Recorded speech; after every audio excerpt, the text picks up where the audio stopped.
మా latest videos కోసం మా ఈ తెలుగు న్యూస్ ఛానల్ సబ్స్క్రైబ్ చేసి గంట సింబల్ యాక్టివేట్ చేసుకోండి.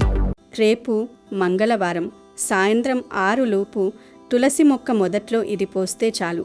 లక్షలు కాదు, కోట్లు వస్తాయి. అష్ట ఐశ్వర్యాలు సిద్ధిస్తాయి. కష్టాలన్నీ పోతాయి. సాధారణంగా మన హిందూ ధర్మంలో మంగళవారాన్ని హనుమంతుడికి, సుబ్రహ్మణ్యేశ్వర స్వామికి మరియు ముఖ్యంగా లక్ష్మీ స్వరూపమైన అమ్మవార్లకు ఎంతో ప్రీతిపాత్రమైన రోజుగా భావిస్తాం. మంగళవారం సాయంత్రం 6 గంటలలోపు మీరు గనక మీ ఇంట్లో ఉన్న తులసి మొక్క మొదట్లో ఈ ఒక్క చిన్న ద్రవ్యాన్ని పోస్తే చాలు, మీ జీవితంలో ఇదివరకు ఎన్నడూ చూడనంత ధనలాభాన్ని మీరు చూస్తారు.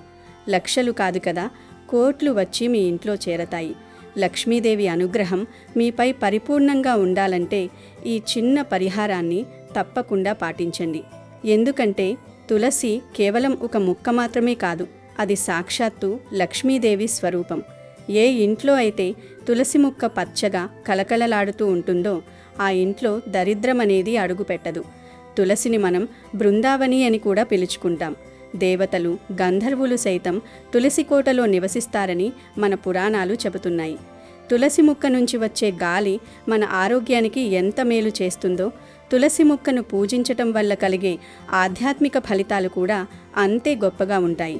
మన ఇంట్లో ఉండే ప్రతికూల శక్తిని తొలగించి సానుకూల శక్తిని నింపే అద్భుతమైన శక్తి తులసికి ఉంది.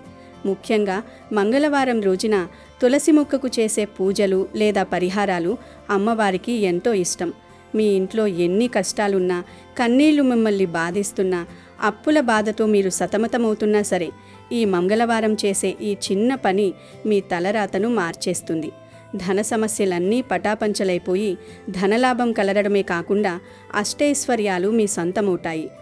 మరి ఇంతటి మహిమగల తులసి మొక్క మొదట్లో మంగళవారం రోజున అసలు ఏమి పోయాలి, ఆ రహస్యమైన పరిహారం ఏమిటి అనే విషయాన్ని ఈరోజు వీడియోలో వివరంగా తెలుసుకుందాం. ముందు ఒక పవిత్ర కథను విందాం. ఫ్రెండ్స్, ఈ వీడియోను తప్పకుండా లైక్ చేయండి. మీ లైక్ మాకు ఎంతో ప్రోత్సాహాన్నిస్తుంది. అలాగే కింద కామెంట్ సెక్షన్లో ఓం శ్రీ ధనలక్ష్మీ దేవ్యై నమః అని కామెంట్ చేయండి. అది చలికాలం రాత్రి సమయం. చలికి వణుకుతూ నెగరు దగ్గర చలి కాచుకుంటున్న ఒక యువకుడికి అతని పక్కనే ముడుచుకుని పరుకున్న ఒక ముసలి కుక్క అకస్మాత్తుగా మనిషి భాషలో మాట్లాడటం మొదలుపెట్టింది. తన జీవితకాలమంతా తన యజమానిని కనిపెట్టుకుని ఉన్న ఆ శునకం తన వృద్ధాప్యంలో తన యజమానికి ఒక గొప్ప జీవిత సత్యాన్ని తెలియజేయాలని నిశ్చయించుకుంది. ఆ ముసలి కుక్క తన యజమాని కళ్లలోకి తదేకంగా చూస్తూ ఈ విధంగా తన కథను, తన అనుభవాన్ని, తాను విన్న ఒక అద్భుతమైన వృత్తాంతాన్ని చెప్పడం ప్రారంభించింది. ఓ యజమాని, నా మాటలు విని భయపడకు. ఇన్నేళ్లుగా నీ పంచనపడి ఉన్నాను. నీవు పెట్టిన అన్నం తిని నీ ఇంటికి కాపలా కాశాను. నా ఈ ముసలి వయస్సులో నా ప్రాణాలు గాలిలో కలిసేలోపు నీకొక గొప్ప సత్యాన్ని, కర్మ సిద్ధాంతాన్ని వివరించాలనిపించింది. మనిషి జీవితంలో డబ్బు అనేది ఎంత అవసరమో ఆ డబ్బు వెనుక ఉండే పాపపుణ్యాలు కూడా అంతే భయంకరమైనవి. ఎవరి దగ్గర పడితే వారి దగ్గర డబ్బు తీసుకోవడం, అప్పు చేసి ఎగ్గొట్టడం లాంటివి చేస్తే ప్రకృతి విధించే శిక్షలు ఎంత దారుణంగా ఉంటాయో నేను నీకు ఒక కథ ద్వారా వివరిస్తాను. శ్రద్ధగా విను. ఇలాంటి ముగ్గురి దగ్గర డబ్బు లేదా అప్పు ఎప్పుడూ తీసుకోవద్దు. ఒకవేళ తీసుకుని ఎగవేస్తే మాత్రం వచ్చే జన్మలో పశువుగా మారి వారి ఇంటి వద్దే ఆ అప్పును తీర్చవలసి ఉంటుంది. ఈ మాట నేను ఊరికే చెప్పడం లేదు. దీని వెనుక ఒక పెద్ద ఉదాంతమే ఉంది. పూర్వం ఒక పెద్ద నగరంలో ఒక మహాధనవంతుడైన వ్యాపారి ఉండేవాడు. ఆ నగరంలోనే కాదు, చుట్టుపక్కల 100 గ్రామాలలో అతని పేరు మారుమ్రోగిపోయేది. అతనికి ఉన్న ధనం తరతరాలు కూర్చుని తిన్నా తరగనిది. అయితే ఆ వ్యాపారికి ఒక విచిత్రమైన అలవాటు ఉండేది. అతని దగ్గరకు కష్టాల్లో ఉన్నవారు ఎవరైనా వచ్చి అప్పు అడిగితే కాదనకుండా ఎంత అడిగితే అంత ఇచ్చేవాడు. కానీ అప్పు ఇచ్చే సమయంలో అతనొక కఠినమైన, విచిత్రమైన నియమాన్ని విధించేవాడు. తన దగ్గర అప్పు తీసుకునేవారిని అతను 2 రకాలుగా వర్గీకరించేవాడు. మొదటి రకం వారు ఈ జన్మలో తీసుకున్న అప్పును ఈ జన్మలోనే తీర్చేవారు. రెండవ రకం వారు ఇప్పుడు తీసుకున్న అప్పును వచ్చే జన్మలో తీర్చేవారు అని ఎవరు ఎంత ధనం అడిగినా ఈ 2 పద్ధతుల్లో ఏ పద్ధతికి ఒప్పుకుంటారో అడిగి మరీ ఆ ధనాన్ని వారి చేతిలో పెట్టేవాడు. ఇదే అదునుగా భావించిన చాలామంది స్వార్థపరులు, సోమరిపోతులు, మోసగాళ్లు ఆ వ్యాపారిని ఒక పెద్ద పిచ్చివాడిగా జమకట్టారు. ఈ జన్మలో తీసుకున్న అప్పును వచ్చే జన్మలో తీర్చడమేమిటి? అసలు వచ్చే జన్మ ఉందో లేదో ఎవరికి తెలుసు? వీడెవడో పెద్ద పిచ్చివాడిలా ఉన్నాడు. వీడి పిచ్చినే మనం పెట్టుబడిగా వాడుకుందాం అని తమలో తాము కుటిలంగా ఆలోచించేవారు. ప్రతిరోజు ఉదయం ఆ వ్యాపారి ఇంటి ముందు పెద్ద క్యూ ఉండేది. అందులో కొంతమంది నిజాయితీపరులు తమకు అత్యవసరమై అప్పు తీసుకుని ఈ జన్మలోనే చెల్లిస్తామని చెప్పి తక్కువ మొత్తంలో అప్పు తీసుకునేవారు. కానీ మోసం చేద్దామనే దుర్బుద్ధి ఉన్నవారు మాత్రం గుడ్ల నీరు కుక్కుకుంటూ దొంగ ఏడుపులు ఏడుస్తూ తమ కష్టాలన్నీ ఆ వ్యాపారి ముందు ఏకరువు పెట్టి, అయ్యా, మేము ఈ జన్మలో మీ అప్పు తీర్చలేము. వచ్చే జన్మలో మీ ఇంట్లో పుట్టి లేదా ఏదో ఒక రూపంలో మీ అప్పును తీరుస్తాము అని చెప్పి లక్షలకు లక్షలు అప్పుగా తీసుకుని ఆనందంగా వెళ్ళిపోయేవారు. వ్యాపారి మాత్రం ఎంతో ప్రశాంతంగా అప్పు తీసుకున్న వారి పేర్లు, వారి ఊరు, చిరునామా, వారు తీసుకున్న మొత్తమంతా ఒక పెద్ద పద్దు పుస్తకంలో వివరంగా రాసిపెట్టుకునేవాడు. ఎవరినీ ఒక్క మాట అనేవాడు కాదు. అప్పు తిరిగి కట్టమని ఏ రోజు ఎవరి ఇంటికి మనుషులను పంపేవాడు కాదు. ఈ వ్యాపారి గురించిన ఈ విచిత్రమైన వార్త పక్క ఊరికి కూడా పాకింది. ఆ పక్క ఊరిలో ఇద్దరు ప్రాణ స్నేహితులు ఉండేవారు. ఓ యజమాని, వాళ్ల గురించి నీకు చెప్పాలంటే వాళ్ళు మహాబద్ధకస్తులు. ఏ పని పాటు చెయ్యకుండా వ్యసనాలకు బానిసలై జూదమాడుతూ దొంగతనాలు చేస్తూ నిరంతరం మద్యం మత్తులో తూగుతూ ఉండేవారు. వారి ప్రవర్తన వల్ల ఆ ఊరిలో వారిని ఎవ్వరూ నమ్మేవారు కాదు. కనీసం చిల్లి గవ్వ కూడా అప్పుగా ఇచ్చేవారు కాదు. ఒకరోజు వారి వద్దకు ఒక తెలిసిన వ్యక్తి వచ్చి, ఒరే పిచ్చివాళ్లారా, ఎన్నాళ్ళు ఇలా ఈ పాడు పనులు చేసుకుంటూ బతుకుతారు? మన పక్క ఊరిలో ఒక వ్యాపారి ఉన్నాడు. ఆయన అడిగిన వారికి అడిగినంత ధనాన్ని అప్పుగా ఇస్తున్నాడు. మీకు నిజాయితీ ఉంటే ఈ జన్మలో తీరుస్తామని చెప్పి అప్పు తెచ్చుకోండి. లేదా అసలు అప్పు తీర్చే ఉద్దేశమే లేకపోతే వచ్చే జన్మలో తీరుస్తామని చెప్పి పెద్ద మొత్తం తెచ్చుకోండి. ఆ డబ్బుతో ఏదైనా చిన్న వ్యాపారం చేసుకుని బతకండి. అంతేగాని ఇలాంటి దొంగ పనులు మానుకోండి అని హితవు పలికి వెళ్ళిపోయాడు. ఆ మాటలు వినగానే ఆ ఇద్దరు మోసగాళ్ల కళ్లలో దురాశ మెరిసింది. వారి మనస్సులు పాపపు ఆలోచనలతో నిండిపోయాయి. మనమిద్దరం వెంటనే ఆ వ్యాపారి దగ్గరకు వెళ్దాం. మన కష్టాలు వర్ణించి దొంగ ఏడుపులు ఏడ్చి వచ్చే జన్మలో తీరుస్తామని చెప్పి ఒక పెద్ద మొత్తాన్ని అప్పుగా తీసుకుందాం. ఆ డబ్బుతో కనీసం 10-15 సంవత్సరాలు ఏ పని చెయ్యకుండా దర్జాగా సుఖపడవచ్చు అని కుట్ర పన్నారు. వెంటనే పాత బట్టలు వేసుకొని దీనంగా ముఖాలు పెట్టుకొని ఆ వ్యాపారి ఉంటున్న ఊరికి కాలినరకన బయలుదేరారు. మరునాడు ఉదయానికి ఆ వ్యాపారి ఇంటిని చేరుకున్నారు. వ్యాపారిని చూడగానే ఆ ఇద్దరూ అతి వినయాన్ని ప్రదర్శిస్తూ చేతులు కట్టుకొని కళ్ళల్లో నీళ్లు తెచ్చుకొని ఇలా అన్నారు, అయ్యా, మీ దాతృత్వం గురించి, మీ గొప్పదనం గురించి ఊరంతా చెప్పుకుంటున్నారు. మా పరిస్థితి ఇప్పుడు అస్సలు బాలేదు. దరిద్రం మమ్మల్ని పట్టి పీడిస్తోంది. మా పిల్లలకు 2 పూటలా పట్టడు అన్నం కూడా పెట్టలేకపోతున్నాము. మాకిప్పుడు డబ్బు చాలా అవసరం. దయచేసి మాకు సహాయం చేయండి, మమ్మల్ని ఆడుకోండి అని బ్రతిమాలాడారు.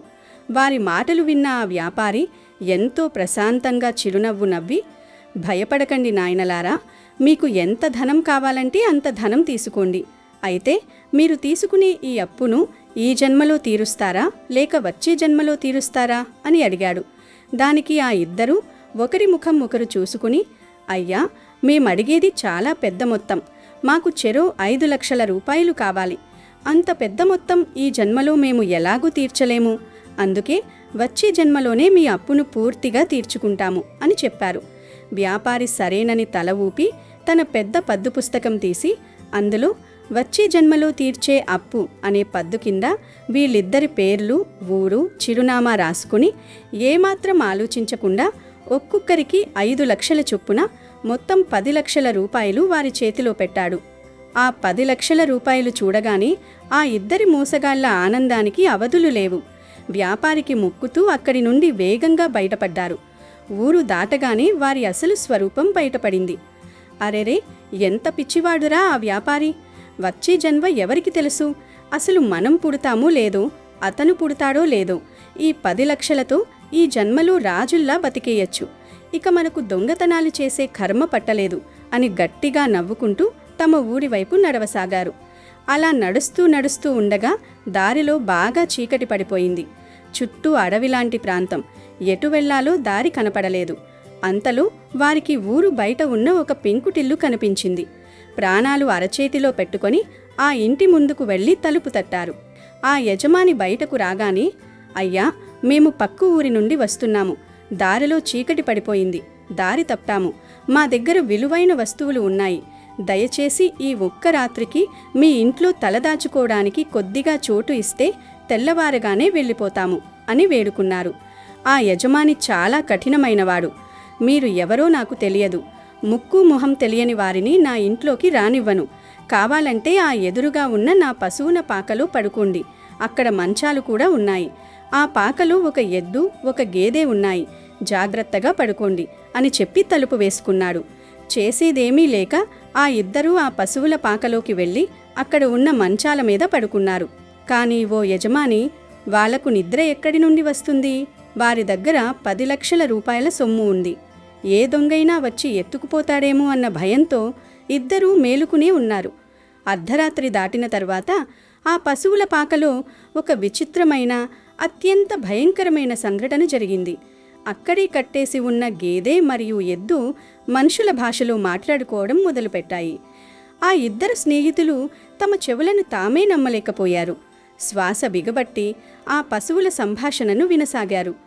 ఆ గేదె చాలా భారంగా, నీరసంగా పక్కనే ఉన్న ఎద్దుతో ఇలా అంది, ఓ మిత్రమా, నువ్వు పడుకున్నావా లేక మేల్కునే ఉన్నావా? మన స్నేహం ఈ రోజు రాత్రితో ముగిసిపోతుంది. రేపు ఉదయాన్నే నేను నిన్ను విడిచి శాశ్వతంగా వెళ్ళిపోతున్నాను.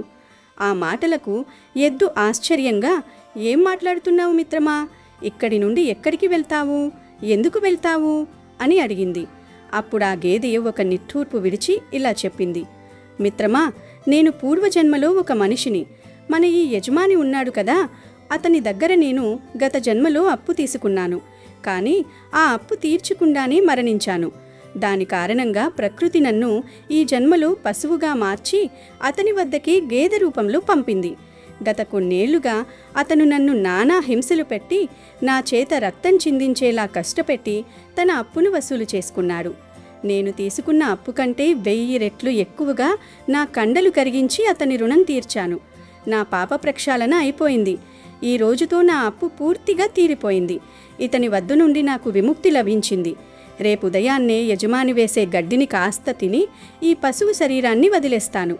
అప్పు తీర్చడానికి ఈ జన్మ, అది తీరిపోయింది కాబట్టి ఇక నాకు ఈ శరీరంతో పని లేదు అంది. ఈ మాటలు వింటున్న ఆ ఇద్దరు మోసగాళ్లకు భయంతో చెమటలు పట్టాయి. గుండె ఆగిపోయినంత పనయింది. అప్పుడు ఆ ఎద్దు గేదెతో ఇలా అంది, మిత్రమా, నీకు విముక్తి లభించినందుకు చాలా సంతోషం.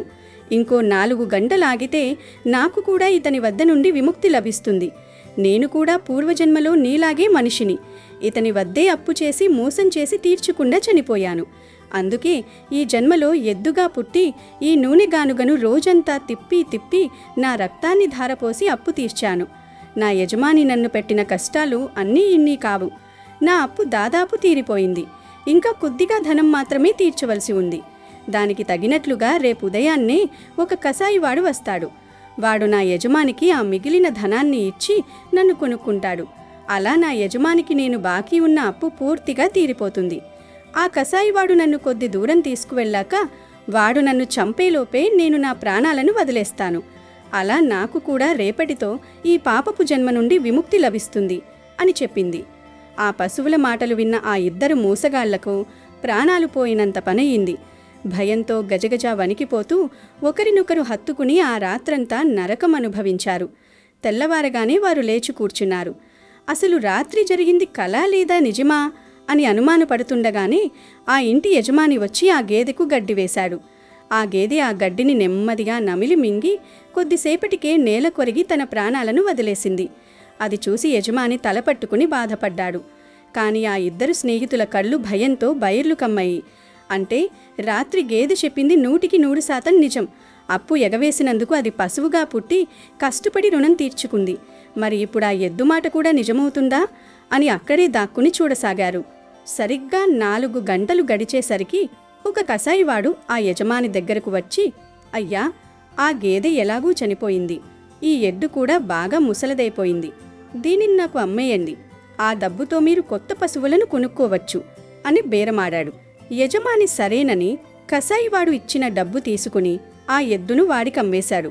కసాయివాడు ఆ ఎద్దును తీసుకుని ఊరి బయటకు వెళ్తుండగా ఈ ఇద్దరూ వణికిపోతూ వాడి వెంటే రహస్యంగా వెళ్లారు. సరిగ్గా ఊరి పొలిమేర దాటగానే ఆ ఎద్దు కూడా ఒక్కసారిగా కిందపడి ప్రాణాలు వదిలేసింది. అది చూసిన ఆ ఇద్దరికీ తమ భవిష్యత్తు కళ్ల ముందు కనిపించింది. ఒరే, మనం ఎంత పెద్ద తప్పు చేశాం! ఆ వ్యాపారి దగ్గర 10 లక్షలు అప్పుగా తీసుకున్నాం. అది వచ్చే జన్మలో తీరుస్తామని రాసిచ్చాం. మన ఆ డబ్బును తిరిగి ఇవ్వకపోతే వచ్చే జన్మలో మనం ఖచ్చితంగా ఆ వ్యాపారి ఇంట్లోనే ఇలాగే పశువులుగా పుట్టి మనల్ని వాడు ఎండన పడకన కొరడాలతో కొడుతుంటే రక్తం చిందిస్తూ ఆ 10 లక్షల అప్పును తీర్చాలి. 10 లక్షల అప్పు తీర్చాలంటే ఎన్ని జన్మలు ఎద్దులుగా పుట్టి నూనెగానుగలు తిప్పాలో కదా! వద్దురా బాబు, మనకీ పాపపు సొమ్ము వద్దు. ఈ క్షణమే వెళ్ళి ఆ వ్యాపారికి అతని డబ్బు ఇచ్చేద్దాం. ఆయనకు ఈ కర్మ సిద్ధాంతం అంతా తెలుసు కాబట్టే అంత ధైర్యంగా వచ్చే జన్మ పద్దు కింద అప్పులిస్తున్నారు. మనమే పెద్ద మూర్ఖులం అని నిర్ణయించుకున్నారు. వెంటనే పరిగెత్తుకుంటూ ఆ వ్యాపారి ఉంటున్న ఊరికి చేరుకున్నారు. వ్యాపారి కాళ్ల మీద పడి, అయ్యా, దయచేసి మమ్మల్ని క్షమించండి. నిన్న మీ దగ్గర తీసుకున్న ఈ 10 లక్షల రూపాయలు మీరే ఉంచుకోండి. మాకు వేరే దగ్గర డబ్బు సర్దుబాటయింది. మాకీ అప్పు వద్దు. మీ పుస్తకంలోంచి మా పేర్లు ఆ వచ్చే జన్మలో తీర్చే అప్పుల జాబితాలోంచి కొట్టేయండి అని బ్రతిమిలాడారు.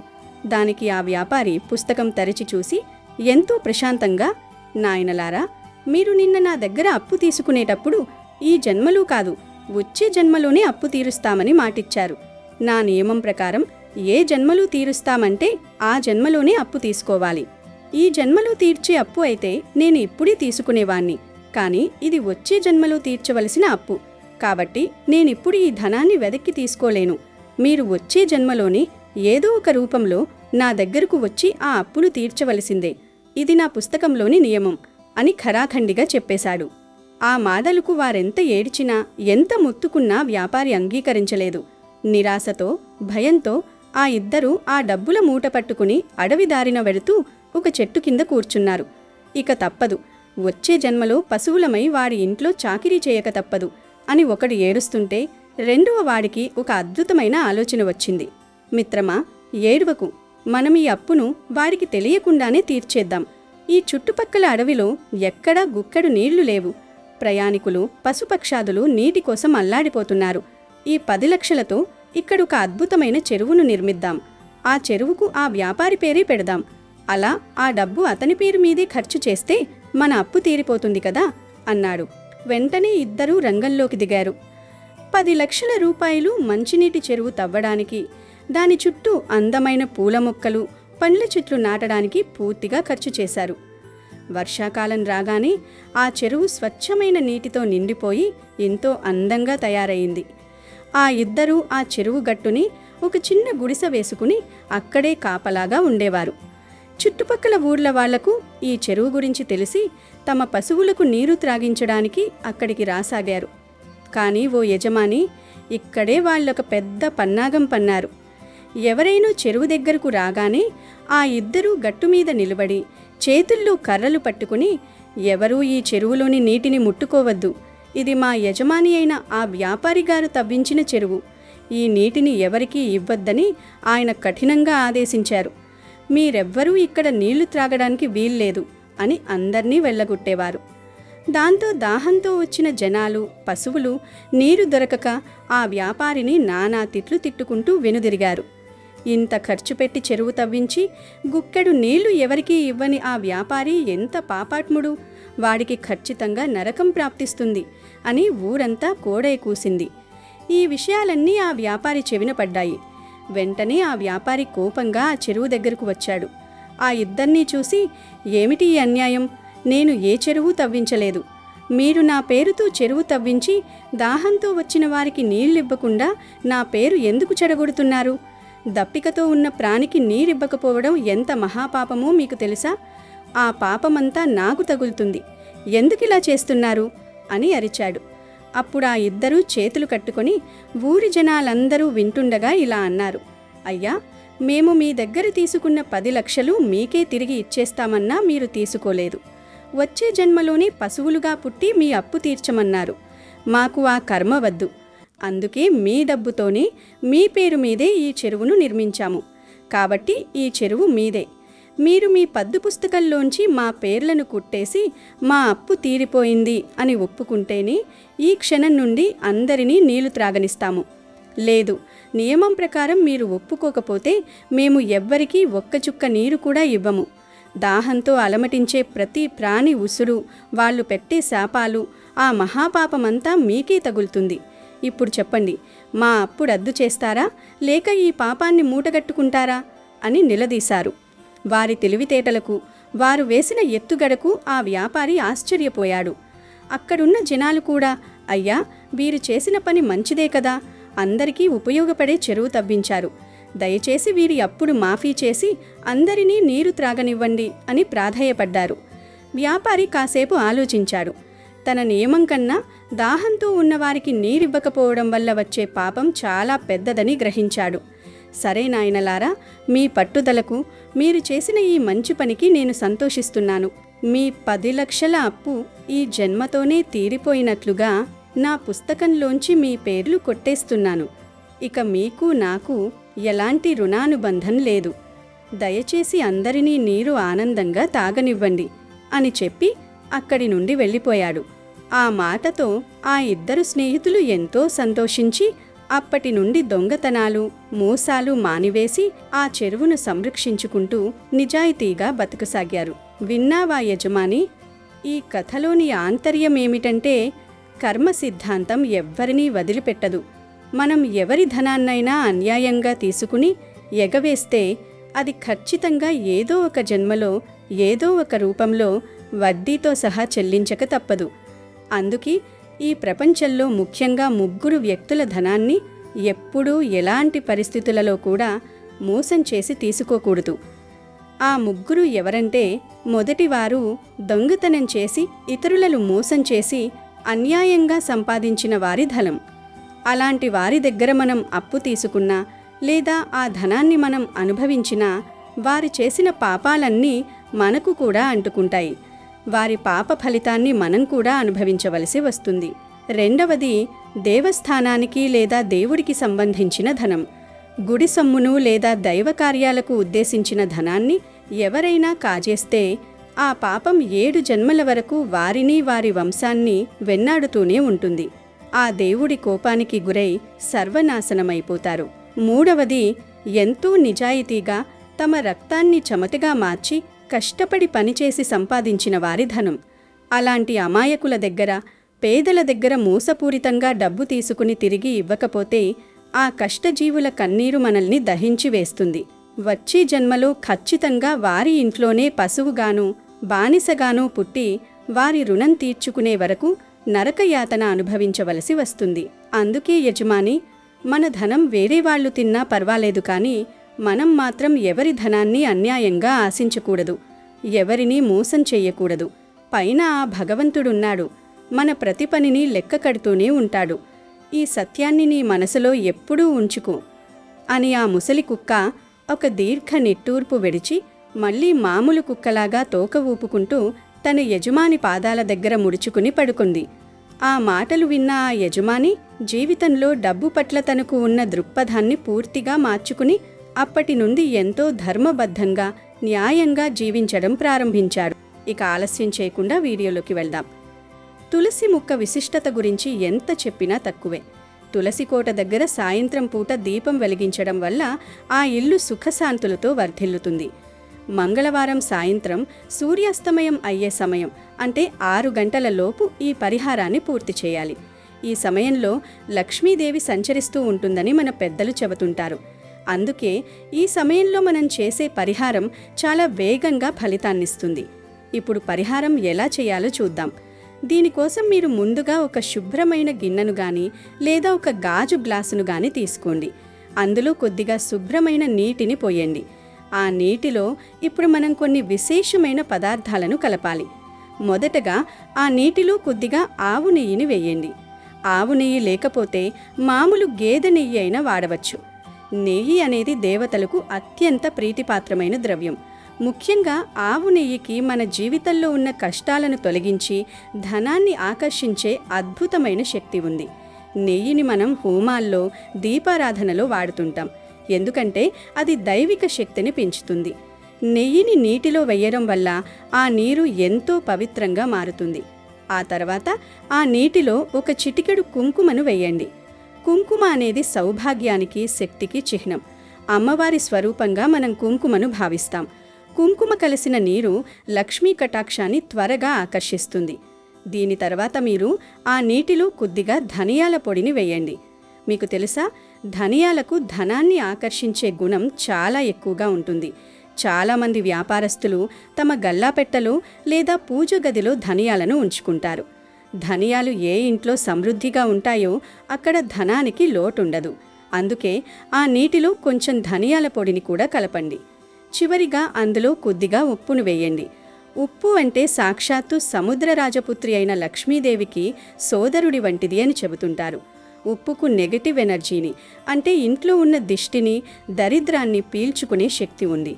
ఈ 4 పదార్థాలను, అంటే నెయ్యి, కుంకుమ, ధనియాల పొడి మరియు ఉప్పును నీటిలో వేసి బాగా కలపండి. ఇలా సిద్ధం చేసుకున్న ఈ పవిత్రమైన ద్రవాన్ని తీసుకుని వెళ్ళి మీ ఇంట్లో ఉన్న తులసి మొక్క వద్దకు వెళ్ళండి. మంగళవారం సాయంత్రం 6 గంటల లోపు ఈ పని చేయాలని గుర్తుంచుకోండి. మీరు తులసి మొక్క దగ్గరకు వెళ్ళినప్పుడు మనసులో అమ్మవారిని తలచుకోండి. అమ్మా లక్ష్మీదేవి, నా కష్టాలను తీర్చు, నా ఇంట్లో ధనవర్షం కురిపించు, అప్పుల బాధల నుండి నన్ను విముక్తుణ్ణి చెయ్యి అని మనసారా ప్రార్థించండి. ఆ తర్వాత సిద్ధం చేసుకున్న ఆ నీటిని తులసి మొక్క మొదట్లో పోయకూడదు. కేవలం ఆ ముక్కపై మరియు మొదలు దగ్గర కొద్దిగా ప్రోక్షించాలి, అంటే చల్లాలన్నమాట. మరీ ఎక్కువగా కాకుండా మొక్క పవిత్రతను గౌరవిస్తూ భక్తితో చల్లండి. ఈ చిన్న ప్రక్రియ వెనుక ఉన్న ఉద్దేశం ఏమిటంటే, ఈ పదార్థాలన్నీ కలిసి ఒక గొప్ప సానుకూల ప్రకంపనను సృష్టిస్తాయి. తులసి మొక్కకు ఈ ద్రవ్యాన్ని సమర్పించడం ద్వారా ఆ పరిమళం మరియు ఆ శక్తి మీ ఇంటి వాతావరణాన్ని మారుస్తుంది. లక్ష్మీదేవికి ప్రీతికరమైన ఈ వస్తువులను తులసికి సమర్పించినప్పుడు ఆమె ఎంతో ప్రసన్నమవుతుంది. ఈ పరిహారం చేసిన వెంటనే మీలో ఒక తెలియని ప్రశాంతత కలుగుతుంది. మంగళవారం రోజున ఇలా చేయడం వల్ల ఎలాంటి మొండి కష్టాలైనా సరే మంచులా కరిగిపోతాయి. మీరు కోరుకున్నంత ధనం మీ దగ్గరకు ఏదో ఒక రూపంలో వస్తుంది. అది వ్యాపారంలో లాభం కావచ్చు, ఉద్యోగంలో ప్రమోషన్ కావచ్చు, లేదా ఆకస్మిక ధనలాభం కావచ్చు. తులసి మొక్కను లక్ష్మీదేవిగా భావించి చేసే ఏ పూజైనా వృధా పోదు. ఈ మంగళవారం మీరు చేసే ఈ పని వల్ల మీ ఇంట్లో అష్టైశ్వర్యాలు సిద్ధిస్తాయి. ఆర్థిక ఇబ్బందులతో సతమతమవుతున్న వారికి ఇది ఒక గొప్ప పరిష్కారం. ధనలాభం కలగడమే కాకుండా ఇంట్లో ఉన్న చికాకులు, గొడవలు కూడా తగ్గిపోతాయి. భార్యాభర్తల మధ్య అనురాగం పెరుగుతుంది. పిల్లలు ప్రయోజకులవుతారు. మొత్తం మీద మీ ఇల్లు ఒక దేవాలయంలా మారుతుంది. అమ్మవారి అనుగ్రహం ఉంటే అసాధ్యమైనది ఏదీ లేదు. కాబట్టి రేపు మంగళవారం సాయంత్రం పొరపాటును కూడా ఈ విషయాన్ని మర్చిపోకండి. ముందు చెప్పిన విధంగా గ్లాసు నీటిలో నెయ్యి, కుంకుమ, ధనియాల పొడి, ఉప్పు వేసి కలిపి భక్తితో తులసి మొక్కపై ప్రోక్షించండి. ముఖ్యంగా గుర్తుంచుకోవాల్సిన విషయం ఏమిటంటే, ఈ పరిహారం చేసేటప్పుడు పూర్తి నమ్మకంతో శుచిగా చేయాలి. స్నానం చేసి శుభ్రమైన బట్టలు ధరించి అమ్మవారిని ధ్యానిస్తూ చేయండి. మీ మనసులో ఎటువంటి చెడు ఆలోచనలు ఉండకూడదు. కేవలం భక్తి మరియు నమ్మకంతో చేస్తేనే ఫలితం దక్కుతుంది. నమ్మకం లేని చోట దైవం ఉండదు అని మన పెద్దలు ఊరికే అనలేదు. కాబట్టి పూర్తి విశ్వాసంతో ఈ మంగళవారం పరిహారాన్ని పాటించండి. మీ జీవితంలో వెలుగులు నింపుకోండి. వీడియో నచ్చితే లైక్ చేయండి, షేర్ చేయండి, బట్ సబ్స్క్రైబ్ చేసుకోవడం మర్చిపోవద్దు.